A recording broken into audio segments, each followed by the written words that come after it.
बिरसा, आग, अंग्रेज हिल गए। कहानी।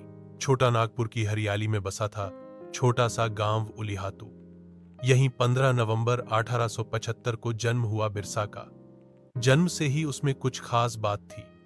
मां को लगता था उसका बेटा भगवान का अवतार है। बचपन में वह बाकी बच्चों से अलग था, शांत, सोचने वाला और दूसरों की मदद करने वाला।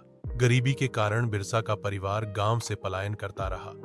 पढ़ाई के लिए वह जर्मन मिशन स्कूल गया, जहां ईसाई मिशनरियों ने उसे धर्म बदलने का दबाव डाला। पर बिरसा ने वहां से अलग होकर अपनी पहचान बनाए रखने का संकल्प लिया। धीरे धीरे उसने देखा कि किस तरह अंग्रेज सरकार और जमींदार आदिवासियों की जमीन छीन रहे हैं। जंगलों में जाना, लकड़ियां काटना, खेती करना, सब पर रोक थी।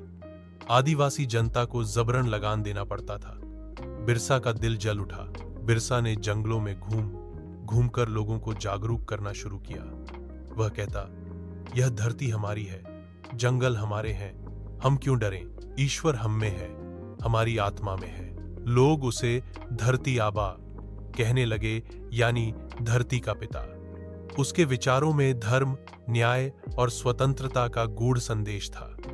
बिरसा ने आदिवासियों के बीच अपने एक अलग संप्रदाय की नींव रखी, मुंडा धर्म।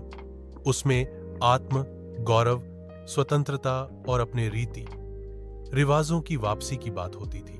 1895 में बिरसा ने अंग्रेजों के खिलाफ खुली बगावत की शुरुआत की। उन्होंने गांव जाकर लोगों को संगठित किया और कहा, अब तलवार उठानी होगी। जब तक हम आवाज नहीं उठाएंगे, तब तक हमारी जमीन नहीं बचेगी। 1899 में बिरसा मुंडा ने उलगुलान महाविद्रोह की घोषणा की। हजारों आदिवासियों ने धनुष, बाण और भाले उठाकर अंग्रेजों की छावनियों पर हमला बोल दिया। पुलिस थानों को जलाया गया, जमींदारों को खदेड़ा गया। यह एक संगठित आदिवासी क्रांति थी। अंग्रेज सरकार घबरा गई। बिरसा को पकड़ने के लिए इनाम घोषित किया गया, लेकिन वह जंगलों में चकमा देता रहा। उसकी लोकप्रियता इतनी थी कि अंग्रेज अफसर भी उसका सम्मान करने लगे। लेकिन आखिरकार 3 फरवरी 1900 को उसे पकड़ लिया गया। अंग्रेजों ने उसे रांची जेल में डाल दिया। पूछताछ और यातनाएं दी गईं, फिर भी वह नहीं टूटा। 9 जून 1900 को जेल में उसकी रहस्यमयी मृत्यु हो गई।